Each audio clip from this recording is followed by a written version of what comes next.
ಇವತ್ತಿನ ವಿಡಿಯೋದಲ್ಲಿ ಮಳೆಗಾಲಕ್ಕಂತಲೇ ಹೇಳಿಸಿರುವಂತಹ 2 ಸ್ನ್ಯಾಕ್ಸ್ ರೆಸಿಪಿನ ತೋರಿಸ್ತಾ ಇದ್ದೀನಿ.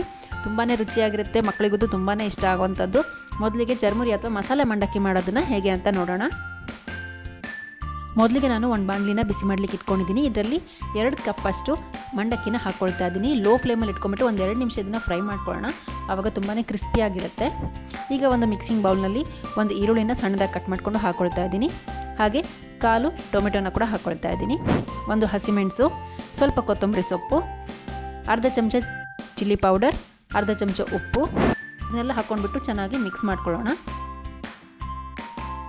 ನಂತರ ಆಗಲೇ ಫ್ರೈ ಮಾಡಿ ಇಟ್ಕೊಂಡಿರುವಂತಹ ಮಂಡಕ್ಕಿನ ಹಾಕ್ಕೊಳ್ತಾ ಇದ್ದೀನಿ.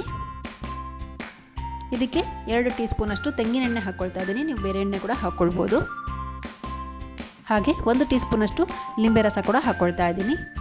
ಕೊನೆಯಲ್ಲಿ ಇದಕ್ಕೆ ಸ್ವಲ್ಪ ಸೇವನ್ನ ಹಾಕ್ಕೊಂಡ್ಬಿಟ್ಟು ಚೆನ್ನಾಗಿ ಮಿಕ್ಸ್ ಮಾಡ್ಕೊಳ್ತಾ ಇದ್ದೀನಿ. ಇದನ್ನು ಕೂಡಲೇ ಸರ್ವ್ ಮಾಡಬೇಕು. ಸರ್ವ್ ಮಾಡೋಕ್ಕೂ ಮುಂಚೆ ಸ್ವಲ್ಪ ಕೊತ್ತಂಬರಿ ಸೊಪ್ಪನ್ನ ಕೂಡ ಹಾಕ್ಕೊಳ್ತಾ ಇದ್ದೀನಿ. ಮಕ್ಕಳಿಂದ ದೊಡ್ಡವ್ರವರೆಗೂ ಎಲ್ಲರೂ ಇಷ್ಟ ಆಗುವಂಥದ್ದು. ನಿಮಗೆ ಖಾರ ಬೇಕಿದ್ದರೆ ಇನ್ನು ಸ್ವಲ್ಪ ಖಾರದ ಪುಡಿ ಅಥವಾ ಹಸಿಮೆಣಸನ್ನ ಇನ್ನು ಸ್ವಲ್ಪ ಜಾಸ್ತಿ ಹಾಕ್ಕೊಳ್ಬೋದು. ತುಂಬಾ ರುಚಿಯಾಗಿರುತ್ತೆ. ನೀವು ಇದನ್ನು ಒಮ್ಮೆ ಟ್ರೈ ಮಾಡಿ ನೋಡಿ, ಹೇಗಾಗಿದೆ ಅಂತ ನನಗೆ ಕಾಮೆಂಟ್ಸಲ್ಲಿ ತಿಳಿಸಿ. ಈಗ ನಾವು ಕಾಂಗ್ರೆಸ್ ಕಡಲೆಕಾಯಿ ಅಥವಾ ರಾಜ ಮಸಾಲ ಮಾಡೋದನ್ನು ನೋಡೋಣ. ಇದಂತೂ ತುಂಬಾ ಸಿಂಪಲ್ ರೆಸಿಪಿ. ಮಳೆಗಾಲಕ್ಕೂ ತುಂಬಾ ಚೆನ್ನಾಗಾಗುತ್ತೆ ಇದು. ನಾನಿಲ್ಲಿ 1 ಕಪ್ಪಷ್ಟು ಫ್ರೈ ಮಾಡಿಟ್ಟಿರುವಂತಹ ಕಡಲೆಕಾಯಿನ ತೊಗೊಂಡಿದ್ದೀನಿ. ಇದರ ಸಿಪ್ಪೆನ ತೆಗೆದ್ಬಿಟ್ಟು ಈ ರೀತಿ ಅರ್ಧ ಕಟ್ ಮಾಡಿ ಇಟ್ಕೊಂಡಿದ್ದೀನಿ ನೋಡಿ. ಈಗ ಒಂದು ಬಾಣಲಿನ ಬಿಸಿ ಮಾಡಲಿಕ್ಕೆ ಇಟ್ಕೊಂಡಿದ್ದೀನಿ. ಇದಕ್ಕೆ 2 ಟೀ ಸ್ಪೂನಷ್ಟು ಎಣ್ಣೆ ಹಾಕ್ಕೊಂಡು ಕರಿಬೇವನ್ನ ಹಾಕ್ಕೊಳ್ತಾ ಇದ್ದೀನಿ. ಕರಿಬೇವು ಸ್ವಲ್ಪ ಕ್ರಿಸ್ಪಿ ಆಗೋವರೆಗೂ ಇದನ್ನು ಫ್ರೈ ಮಾಡ್ಕೋಬೇಕು. ಲೋ ಫ್ಲೇಮಲ್ಲಿ ಇಟ್ಕೊಂಡ್ಬಿಟ್ಟು ಇದನ್ನು ಫ್ರೈ ಮಾಡ್ಕೊಳ್ಳೋಣ. ನಂತರ ಇದಕ್ಕೆ ನಾನು 1/4 ಚಮಚ ಅರಿಶಿನ ಹಾಕ್ಕೊಳ್ತಾ ಇದ್ದೀನಿ. ಹಾಗೆ 3/4 ಚಮಚ ಖಾರದ ಪುಡಿ, 1/4 ಚಮಚ ಪೆಪ್ಪರ್ ಪೌಡರ್, ಚಿಟಿಕೆ ಹಿಂಗೆ ಹಾಕ್ಕೊಳ್ತಾ ಇದ್ದೀನಿ. ಇದರಿಂದ ಒಳ್ಳೆ ಪರಿಮಳ ಕೂಡ ಬರುತ್ತೆ. ಇದನ್ನೆಲ್ಲ ಚೆನ್ನಾಗಿ ಮಿಕ್ಸ್ ಮಾಡ್ಕೊಳ್ಳೋಣ. ಲೋ ಫ್ಲೇಮಲ್ಲೇ ಇಟ್ಕೊಂಡಿರಿ. ನಂತರ ಇದಕ್ಕೆ ಆಗಲೇ ಫ್ರೈ ಮಾಡಿ ಇಟ್ಕೊಂಡಿರುವಂತಹ ಶೇಂಗಾನ ಹಾಕ್ಕೊಳ್ತಾ ಇದ್ದೀನಿ. ಇದನ್ನೆಲ್ಲ ಚೆನ್ನಾಗಿ ಮಿಕ್ಸ್ ಮಾಡ್ಕೊಳ್ಳೋಣ. ಮಸಾಲ ಎಲ್ಲ ಕಡಲೆಗೆ ಚೆನ್ನಾಗಿ ಇದಾಗಬೇಕು.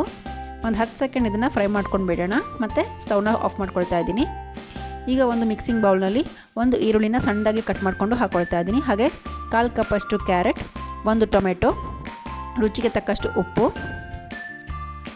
1 ಟೀ ಸ್ಪೂನಷ್ಟು ಲಿಂಬೆ ರಸ ಹಾಕ್ಕೊಳ್ತಾ ಇದ್ದೀನಿ. ಹಾಗೆ ಫ್ರೈ ಮಾಡಿ ಇಟ್ಕೊಂಡಿರೋಂತಹ ಕಡಲೆಕಾಯಿನ ಕೂಡ ಇದಕ್ಕೆ ಹಾಕ್ಕೊಳ್ತಾ ಇದ್ದೀನಿ. ಈಗ ಇದನ್ನೆಲ್ಲ ಚೆನ್ನಾಗಿ ಮಿಕ್ಸ್ ಮಾಡ್ಕೊಳ್ಳೋಣ. ನಂತರ ಮೇಲ್ಗಡೆಯಿಂದ ಇದಕ್ಕೆ ಸ್ವಲ್ಪ ಕೊತ್ತಂಬರಿ ಸೊಪ್ಪನ್ನ ಹಾಕ್ಕೊಂಬಿಟ್ಟು ಮತ್ತೆ ಮಿಕ್ಸ್ ಮಾಡ್ಕೊಳ್ತಾ ಇದ್ದೀನಿ. ಇದು ಕೂಡ ತುಂಬಾ ರುಚಿಯಾಗಿರುತ್ತೆ. ಕಾಫಿ ಜೊತೆನೂ ಇದು ತುಂಬಾ ಚೆನ್ನಾಗಾಗುತ್ತೆ. ನೀವು ಇದು ಒಮ್ಮೆ ಟ್ರೈ ಮಾಡಿ ನೋಡಿ, ಹೇಗಾಗಿದೆ ಅಂತ ನನಗೆ ಕಾಮೆಂಟ್ಸಲ್ಲಿ ತಿಳಿಸಿ. ನಿಮಗೆ ವಿಡಿಯೋ ಇಷ್ಟ ಆಗಿದ್ರೆ ಲೈಕ್, ಶೇರ್, ಕಾಮೆಂಟ್ ಮಾಡೋದನ್ನು ಮರಿಬೇಡಿ. Thank you.